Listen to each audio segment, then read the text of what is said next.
Yo halo minasan, aku Di dan selamat datang di channel Legenda Anime Indonesia. Piye kabare lur? Semoga baik-baik saja. Masih dalam pembahasan Kimetsu no Yaiba Season 3 atau Swordsmith's Village Arc. Sebelumnya, dalam pertarungan antara Hashira melawan Iblis Bulan Atas, Muichiro akhirnya bisa mengalahkan Gyoko. Meskipun awalnya Muichiro sempat terdesak, tapi dia berhasil mengembalikan keadaan. Tapi seperti biasa, sebelum lanjut ke pembahasannya, alangkah baiknya bagi yang belum, bisa subscribe channel ini terlebih dahulu. Tentunya biar aku semakin semangat dalam bikin konten semacam ini. Kalau udah, yuk kita mulai pembahasannya menuju ke TKP. Setelah bertarung melawan Gyoko, mulut Muichiro mengeluarkan busa dan gak lama setelah itu dia pingsan. Kanamori dan Haganezuka yang ada di dekatnya langsung panik ketika melihat kondisi Muichiro. Kanamori semakin kaget ketika dia melihat Kotetsu. Kanamori mengira kalau sosok Kotetsu yang ada di hadapannya adalah hantu. Kanamori menduga demikian karena sebelumnya Kotetsu terkena serangan iblis Gyoko tepat di bagian vitalnya atau bagian solar plexus. Kotetsu mengelak dugaan Kanamori. Dia bilang kalau dirinya masih belum mati.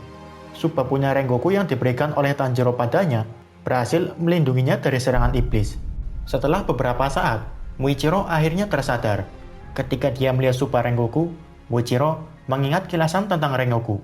Dia juga melihat bayangan keluarganya yang memberinya semangat karena udah berhasil mengalahkan Gyoko.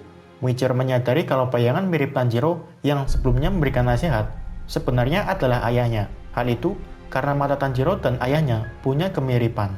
Jadi ketika Muichiro masih lupa ingatan, dia melihat sosok ayahnya sebagai seorang Tanjiro. Setelah pertarungan Muichiro, mari berpindah ke Tanjiro. Tanjiro saat ini sangat kewalahan buat melawan Zoakuten. Dia dengan susah payah menghindari banyak serangan Zoha. Saat Tanjiro berpikir dia bisa menghindari naga kayu Zoha, rupanya naga kayu tersebut bisa memanjangkan dirinya. Dari kepala naga tersebut, muncul kepala naga baru sampai berhasil mengenai Tanjiro. Di momen ini, baik Genya ataupun Nezuko nggak ada yang bisa menyelamatkan Tanjiro, karena mereka juga ada dalam kondisi terpojok. Saat nyawa Tanjiro berada di ujung tanduk, beruntung dia diselamatkan oleh kedatangan Mitsuri Onesan. Melihat kedatangan Mitsuri, Zoakuten langsung menghina Mitsuri dengan menyebutnya sebagai seorang biceha. Tentunya, perkataan Zoa membuat Mitsuri kesal. Nggak memberikan Mitsuri banyak waktu, Zoa kemudian menyerang dengan jurus darah iblis, Kyomei Rai Satsu. Buat menghindari serangan tersebut, Mitsuri menggunakan pernapasan cinta jurus ketiga. Jurus ini berhasil menghindari serangan Zoakuten. Tensi pertarungan di antara mereka langsung berjalan intensif. Keduanya saling adu serangan. Selain memanipulasi kayu, Zoakuten juga bisa mengeluarkan semua jurus 4 iblis emosi. Dia secara bergantian menyerang Mitsuri dengan jurus-jurus dari 4 iblis emosi. Namun, tubuh Mitsuri yang lentur selayaknya penari balet, ditambah pergerakannya yang sangat cepat, membuat dia berhasil menghindari semua serangan Zoakuten. Kecepatan pergerakannya bahkan melebihi Uzui Tengen sang Hashira suara. Kemudian, dengan nafas cinta jurus kelima, Yurameku Renjo, Mitsuri berhasil melilitkan pedang lenturnya ke leher Zoakuten. Tapi Mitsuri membuat kesalahan. Cara mengalahkan Zoakuten nggak cukup dengan memotong lehernya, melainkan memotong leher tubuh aslinya. Mitsuri terlambat menyadari peringatan yang dikatakan oleh Tanjiro. Akibatnya, dia terkena serangan Zoakuten. Melihat adanya kesempatan, Zoakuten melancarkan serangan jurus darah iblis Gyatsu Meiha. Mirip dengan Urogi, Zoakuten membuka mulutnya dan mengeluarkan gelombang suara yang cukup kuat. Saking kuatnya, Zoa berhasil membuat Mitsuri nggak sadarkan diri. Bukan Demon Slayer kalau nggak mengingat kilasan jika ada dalam kondisi seperti ini. Ketika Zoakuten mengapalkan pukulannya ke arah Mitsuri, Mitsuri mengingat kilasan hidupnya di masa lalu. 2 tahun yang lalu, pernikahan Mitsuri dengan seorang lelaki dibatalkan. Hal itu karena sang pria nggak menerima fisik Mitsuri. Sebagai seorang wanita, bukan hal yang wajar jika dia punya kekuatan otot yang besar. Kekuatan Mitsuri 8 kali lebih besar dari wanita normal. Mitsuri udah punya kekuatan besar sejak masih balita. Bayangkan saja, saat usianya baru menginjak 14 bulan, dia bisa mengangkat batu yang beratnya 60 kg. Saking kagetnya, saat itu ibunya pingsan setelah melihat Mitsuri mengangkat batu seberat 60 kg. Mitsuri juga punya pola makan yang porsinya 3 kali lipat dari porsi pegulat sumo. Selain itu, warna rambutnya juga dianggap sebagai bukan hal yang normal oleh warga sekitar. Kondisi tersebut membuat Mitsuri sengaja mengubah image-nya. Dia mewarnai rambutnya menjadi hitam, menahan rasa lapar dengan mengurangi porsi makan, serta berpura-pura menjadi orang lemah. sampai akhirnya dia kembali ke jati diri aslinya setelah mengenal Obanai. Di hadapan Obanai, Mitsuri nggak ragu menunjukkan dirinya punya porsi makan yang besar. Kaos kaki yang dia gunakan juga sebenarnya adalah hadiah yang diberikan oleh Obanai. Kembali lagi ke timeline. Secara bersamaan, Nezuko, Genya, dan Tanjiro menyelamatkan Mitsuri dari serangan Zoakuten. Mengingat kepedulian banyak orang padanya membuat Mitsuri kembali sadar. Setelah melihat 3 kohanya juga peduli dan bergantung padanya, Mitsuri nggak menahan kekuatannya lagi. Dia sekarang nggak takut jika dijuluki sebagai wanita monster. Setelah itu, Mitsuri memutuskan untuk menahan Zoakuten, sedangkan 3 kohanya berusaha mengalahkan tubuh aslinya yang lebih lemah, atau Hatengu. Ketika Zoakuten mencoba menghalangi, Mitsuri nggak membiarkan Zoakuten menghalangi upaya 3 kohanya untuk mengalahkan tubuh asli Hatengu. Pergerakan Mitsuri kali ini jauh lebih cepat dibanding saat dia masih menahan kekuatannya. Ketika dia udah nggak menahan kekuatannya lagi, di bagian lehernya juga terdapat Demosaur Mark. Perubahan tersebut disadari oleh Zoakuten. Tapi sebagai iblis, Zoakuten yakin bisa mengatasi kekuatan Mitsuri yang meluap sangat besar. Cepat atau lambat, Mitsuri pasti akan mengalami kehabisan stamina, karena manusia punya batasan. Hal itulah yang diyakini oleh Zoakuten. Sementara itu, Genya memotong akar yang melindungi Hatengu dengan memakannya. Genya bisa mendapatkan kekuatan iblis secara sementara dengan memakan bagian dari iblis. Jika iblis yang dimakan punya kekuatan besar, Genya mendapatkan kemampuan regenerasi layaknya iblis. Genya bisa melakukan hal tersebut berkat kemampuan gigitan dan organ pencernaannya yang spesial. Potongan akar pohon yang jatuh kemudian dibakar dengan darah iblis Nezuko agar bisa lebih mudah dipotong. Tanjiro kemudian mengeluarkan Hinokame Kagura Enbu, serangan berupa 2 tebasan beruntun secara vertikal dan kemudian horizontal. Ketika Tanjiro berhasil menebasnya, sosok Hatengu ternyata udah nggak ada. Rupanya, Hatengu udah melarikan diri. Genya kemudian melemparkan beberapa pohon ke arah Hatengu, tapi nggak ada satupun yang mengenai Hatengu. Larinya sangat begitu cepat. Nezuko yang hampir mengimbangi larinya Hatengu pun masih gagal. Hatengu bisa menghindari cakaran Nezuko. Ketika Tanjiro terus berupaya mengejar, kakinya udah mencapai batasnya.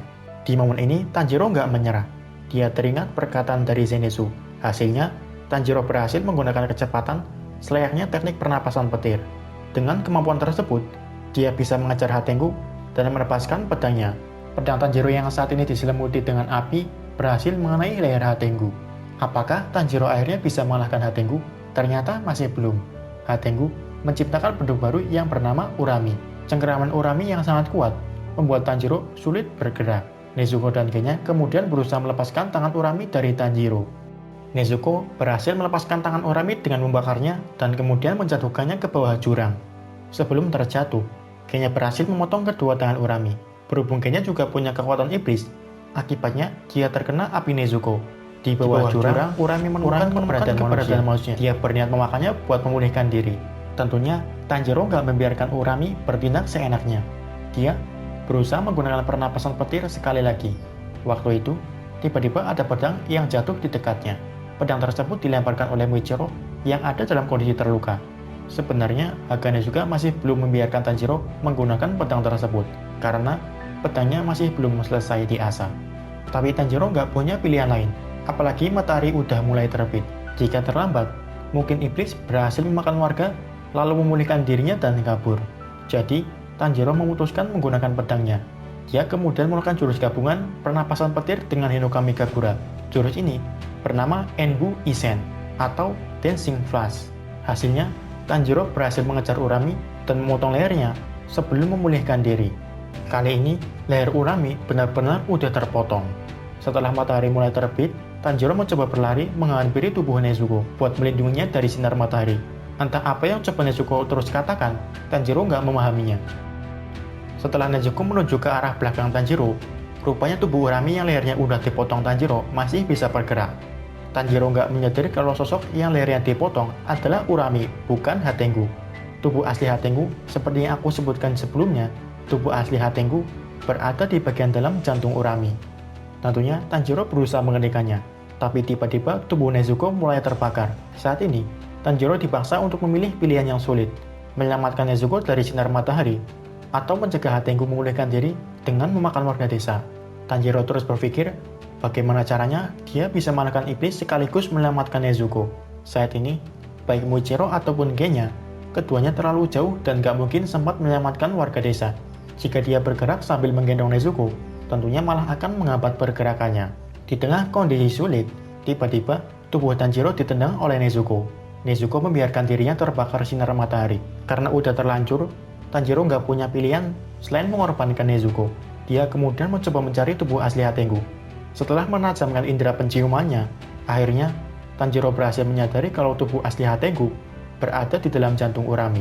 Tepat sebelum Hatengu memakan warga desa buat memulihkan diri, Tanjiro bisa mengalahkan Hatengu terlebih dahulu. Tebasan Tanjiro kali ini berhasil mengenai tubuh asli Hatengu. Setelah terkena sinar matahari, tubuh Hatengu lenyap semakin cepat. Tanjiro merasa bersyukur karena dia pada akhirnya berhasil mengalahkan iblis bulan atas nomor 4, alias Hatengu. Tapi di sisi lain, dia juga nggak bisa menahan air mata keluar dari matanya. Tentunya Tanjiro merasa sangat terpukul karena harus mengorbankan Nezuko. Tapi kesedihan Tanjiro berubah menjadi kebahagiaan ketika dia melihat Nezuko masih bisa bertahan di bawah sinar matahari. Gak hanya bisa bertahan dari sinar matahari, Nezuko juga sudah mulai sedikit bisa berbicara. Hanya saja, mata dan larinya masih selayaknya iblis. Artinya, Nezuko masih belum kembali menjadi manusia seutuhnya. Tapi yang terpenting bagi Tanjiro, Nezuko masih selamat. Genya yang ada di dekatnya juga merasa senang dengan kondisi Nezuko. Gak lama setelah meluapkan rasa bahagianya, Tanjiro terjatuh. Sementara itu, di tempat lain, Mitsuri yang terus berusaha menahan Zoakuten berada di situasi yang buruk. Tapi beruntungnya, Tanjiro udah mengalahkan tubuh asli Hatengu, sehingga Zoakuten lenyap terlebih dahulu sebelum melukai atau bahkan membunuh Mitsuri. Setelah Zoakuten lenyap, Mitsuri langsung pergi menemui Kohanya dan meluapkan rasa senangnya, karena mereka semua udah berhasil mengalahkan dua iblis bulan atas sekaligus, yaitu iblis bulan atas nomor 5 Gyoko dan iblis bulan atas nomor 4 Hatengu. Yap, begitulah kisah perjalanan Tanjiro dan Demon Slayer lainnya dalam Swordsmith Village Arc. Tentunya, perjalanan Tanjiro masih belum berakhir sampai sini. Maka dari itu, jangan ragu buat subscribe bagi yang belum. Jangan lupa juga buat like and share videonya. Terima kasih yang udah nyimak videonya sampai selesai. Mohon maaf kalau ada informasi yang aku sampaikan keliru. Terakhir, my name is T and bye.